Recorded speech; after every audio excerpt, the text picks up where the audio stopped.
दोस्तों, 2 दिन के बाद, आज से 2 दिन के बाद मैं सीएम की कुर्सी से इस्तीफा देने जा रहा हूं।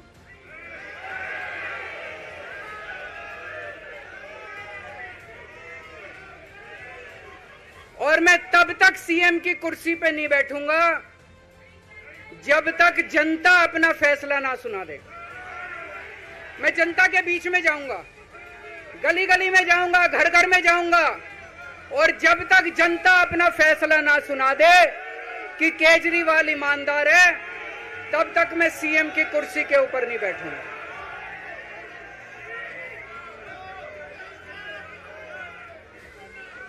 आज से कुछ महीने बाद चुनाव है, दिल्ली के चुनाव है। मैं जनता को निवेदन करना चाहता हूं, अपील करना चाहता हूं, अगर आपको लगता है केजरीवाल ईमानदार है, मेरे पक्ष में वोट दे देना। अगर आपको लगता है केजरीवाल गुनहगार है, मेरे को वोट मत देना।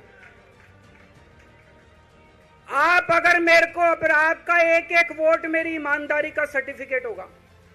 अगर आप मेरे को वोट देके जिताओगे और अगर आप कहोगे कि केजरीवाल ईमानदार है, तो चुनाव के बाद, उसके बाद जाके मैं सीएम की कुर्सी पे बैठूंगा। तब तक मैं सीएम की कुर्सी पे नहीं बैठूंगा।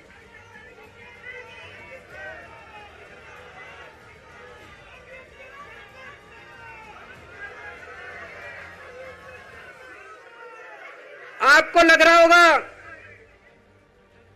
अभी अभी जेल से रिहा होके आया है, ये कैसा क्यों बोल रहा है? अभी अभी जेल से रिहाई होके आया है, अब ये इस्तीफा क्यों दे रहा है? इन्होंने मेरे ऊपर आरोप लगाया है। इन्होंने आरोप लगाया है कि केजरीवाल चोर है। इन्होंने आरोप लगाया है केजरीवाल भ्रष्टाचारी है। इन्होंने आरोप लगाया है केजरीवाल ने भारत माता के साथ धोखा किया है।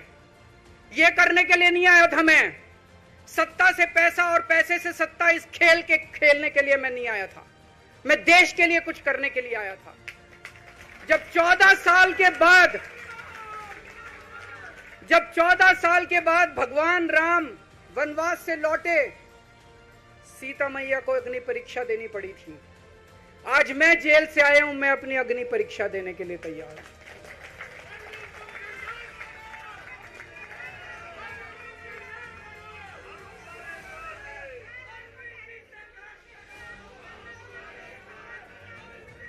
ये कुछ लोग बोल रहे हैं सुप्रीम कोर्ट ने कुछ कंडीशंस लगाई हैं, काम नहीं कर पाएंगे। पिछले 10 साल में इन लोगों ने कंडीशन लगाने में कोई कसर छोड़ी थी? एलजी साहब ने कंडीशन लगाने में कोई कसर छोड़ी थी? केंद्र सरकार ने 1 कानून, 2 कानून, 3 कानून, कानून पे कानून डाल के मेरी पावर छीन ली, पर आपके काम बंद नहीं होने दिए मैंने।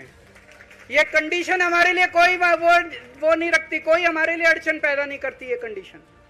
इन कंडीशन को भी देख लेंगे, लेकिन मेरे लिए जो मायने रखता है वो है मैंने अपनी जिंदगी में ईमानदारी कमाई है।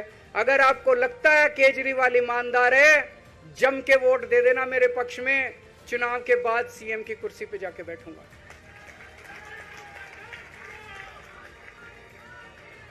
फरवरी में चुनाव है।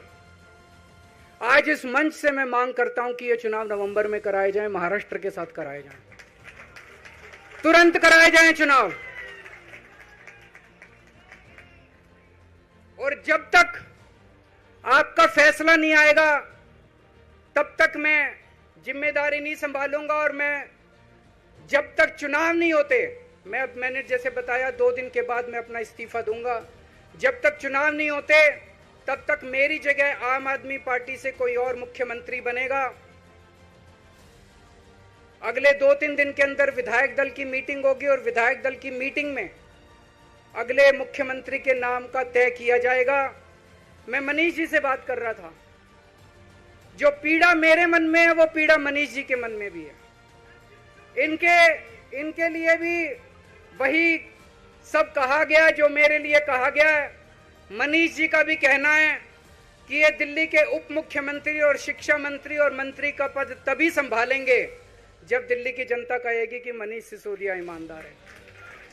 तो मैं और मनीष सिसोदिया, हम दोनों का फैसला आपके हाथ में है, जनता के हाथ में है।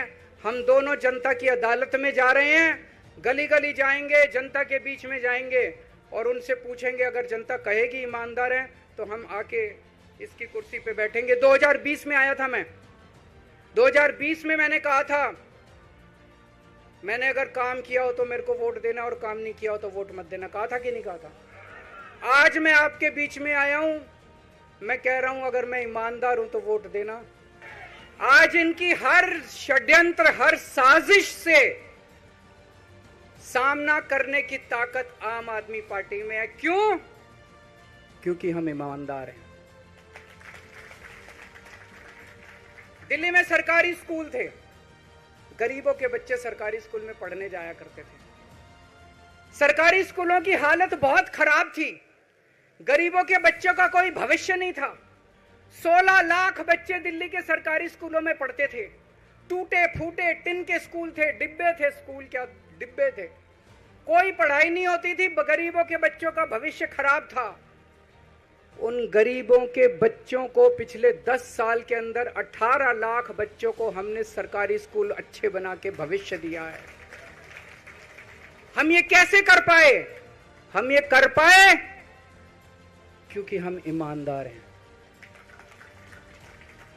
आज अगर किसी के घर में कोई बीमार हो जाए, प्राइवेट में ले जाओ, लाखों लाखों रुपए खर्च हो जाते हैं। अगर थोड़ी सी सीरियस बीमारी हो, छोटी सी बीमारी हो, 10-15 हजार रुपए कहीं नहीं गए, इन बड़े बड़े अस्पतालों में ले जाओ।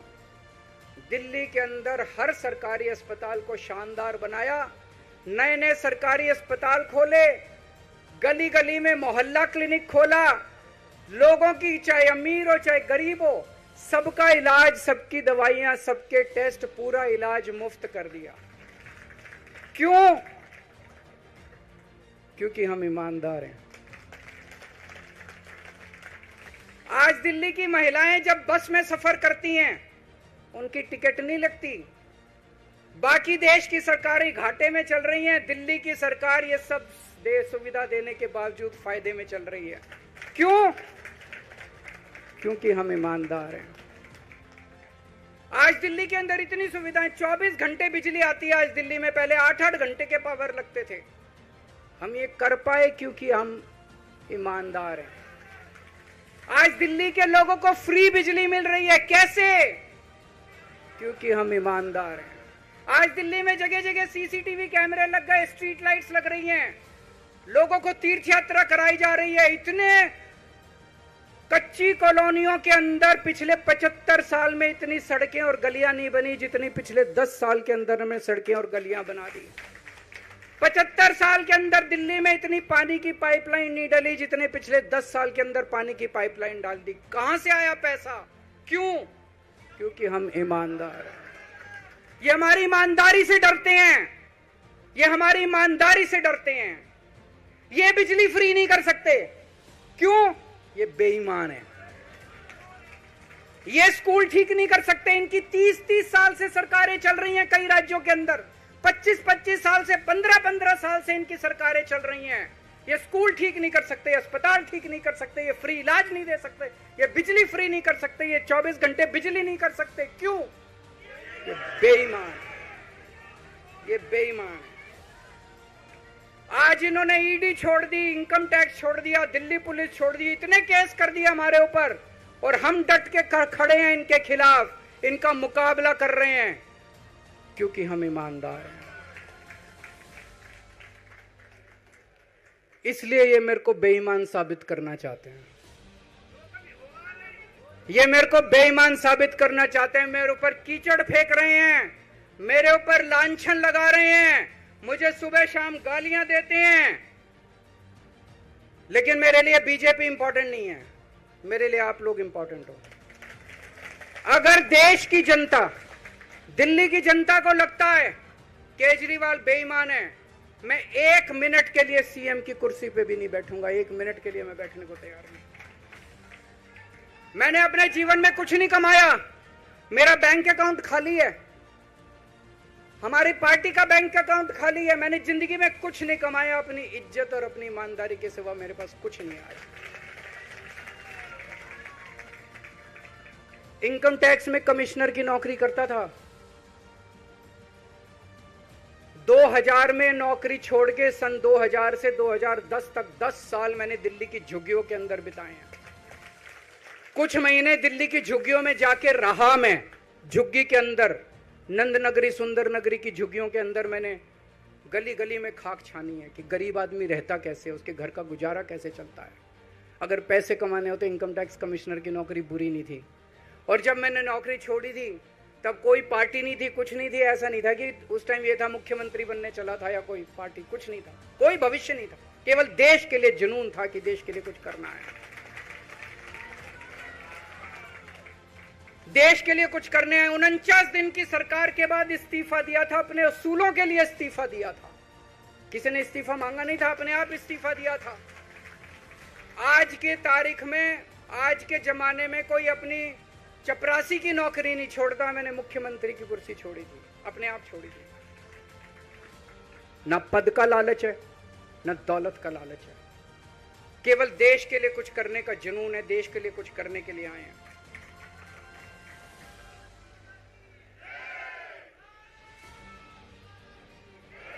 इन्होंने मेरे ऊपर आरोप लगाए, मनीष जी के ऊपर आरोप लगाए हैं। इस देश का जो सबसे कठोर कानून है, ईडी का कानून, पीएमएलए, जिसमें बेल भी नहीं मिलती, बेल मिलनी भी मुश्किल है, उसके अंदर हमारे ऊपर तरह तरह के इन लोगों ने आरोप लगाए हैं।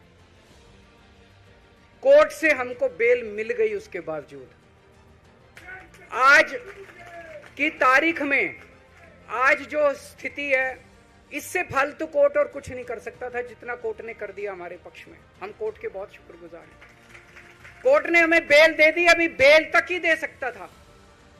अब ये केस चलेगा। मैंने वकीलों से पूछा, मैंने कहा मेरा दिल कहता है कि जब तक ये मैं कोर्ट से बरी होके ना आ जाऊं तब तक मैं सीएम की कुर्सी पे नहीं बैठूंगा। उन्होंने कहा जी ये 10 साल चलेगा केस, कोई कह रहा है 15 साल चलेगा केस, कोई कह रहा है 20 साल चलेगा केस।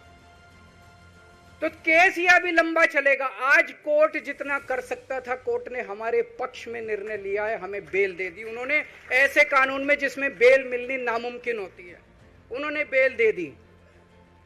आज मैं आपकी अदालत में आया हूं, जनता की अदालत में आया हूं, आपसे पूछने के लिए आया हूं, क्या आप केजरीवाल को ईमानदार मानते हो कि गुनहगार मानते हो?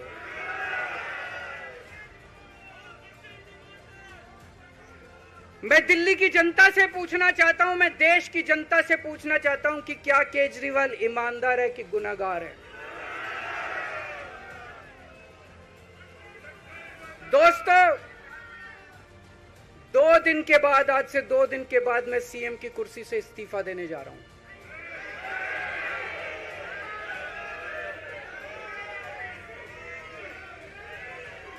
और मैं तब तक सीएम की कुर्सी पे नहीं बैठूंगा जब तक जनता अपना फैसला ना सुना दे।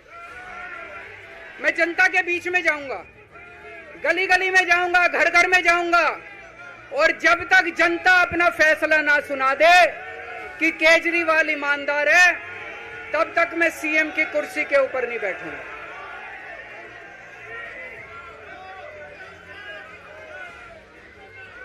आज से कुछ महीने बाद चुनाव है, दिल्ली के चुनाव है। मैं जनता को निवेदन करना चाहता हूं, अपील करना चाहता हूं, अगर आपको लगता है केजरीवाल ईमानदार है, मेरे पक्ष में वोट दे देना। अगर आपको लगता है केजरीवाल गुनहगार है, मेरे को वोट मत देना। आप अगर मेरे को, आपका एक एक वोट मेरी ईमानदारी का सर्टिफिकेट होगा। अगर आप मेरे को वोट देके जिताओगे और अगर आप कहोगे कि केजरीवाल ईमानदार है, तो चुनाव के बाद, उसके बाद जाके मैं सीएम की कुर्सी पे बैठूंगा। तब तक मैं सीएम की कुर्सी पे नहीं बैठूंगा।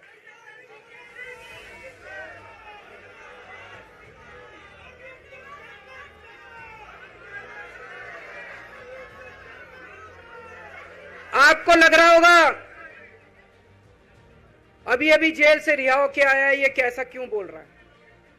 अभी अभी जेल से रिहाई होके आया है, अब ये इस्तीफा क्यों दे रहा है? इन्होंने मेरे ऊपर आरोप लगाया है, इन्होंने आरोप लगाया है कि केजरीवाल चोर है, इन्होंने आरोप लगाया है केजरीवाल भ्रष्टाचारी है, इन्होंने आरोप लगाया केजरीवाल ने भारत माता के साथ धोखा किया है। ये करने के लिए नहीं आया था मैं, सत्ता से पैसा और पैसे से सत्ता, इस खेल के खेलने के लिए मैं नहीं आया था। मैं देश के लिए कुछ करने के लिए आया था। जब 14 साल के बाद भगवान राम वनवास से लौटे, सीता मैया को अग्नि परीक्षा देनी पड़ी थी। आज मैं जेल से आया हूं, मैं अपनी अग्नि परीक्षा देने के लिए तैयार हूं।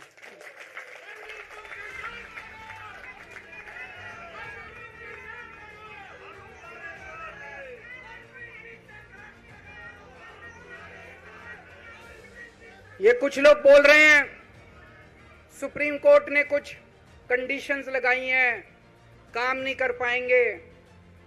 पिछले 10 साल में इन लोगों ने कंडीशन लगाने में कोई कसर छोड़ी थी? एलजी साहब ने कंडीशन लगाने में कोई कसर छोड़ी थी? केंद्र सरकार ने 1 कानून, 2 कानून, 3 कानून, कानून पे कानून डाल के मेरी पावर छीन ली, पर आपके काम बंद नहीं होने दिए मैंने।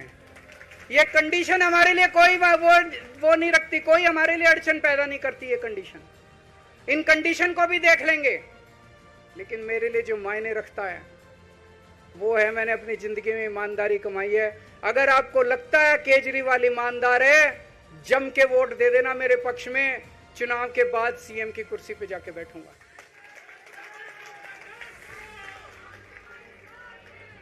फरवरी में चुनाव है। आज इस मंच से मैं मांग करता हूं कि ये चुनाव नवंबर में कराए जाएं, महाराष्ट्र के साथ कराए जाएं, तुरंत कराए जाएं चुनाव। और जब तक आपका फैसला नहीं आएगा तब तक मैं जिम्मेदारी नहीं संभालूंगा। और मैं जब तक चुनाव नहीं होते, मैंने जैसे बताया 2 दिन के बाद मैं अपना इस्तीफा दूंगा। जब तक चुनाव नहीं होते तब तक मेरी जगह आम आदमी पार्टी से कोई और मुख्यमंत्री बनेगा। अगले 2-3 दिन के अंदर विधायक दल की मीटिंग होगी और विधायक दल की मीटिंग में अगले मुख्यमंत्री के नाम का तय किया जाएगा। मैं मनीष जी से बात कर रहा था, जो पीड़ा मेरे मन में है वो पीड़ा मनीष जी के मन में भी है। इनके लिए भी वही सब कहा गया जो मेरे लिए कहा गया है। मनीष जी का भी कहना है कि ये दिल्ली के उप मुख्यमंत्री और शिक्षा मंत्री और मंत्री का पद तभी संभालेंगे जब दिल्ली की जनता कहेगी कि मनीष सिसोदिया ईमानदार है।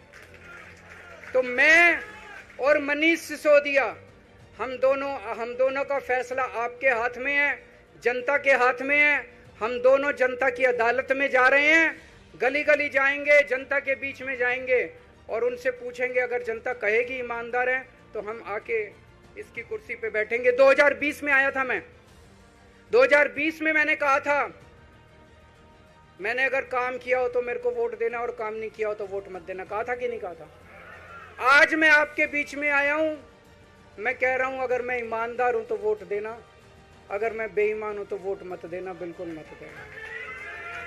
भारत माता की, भारत माता की।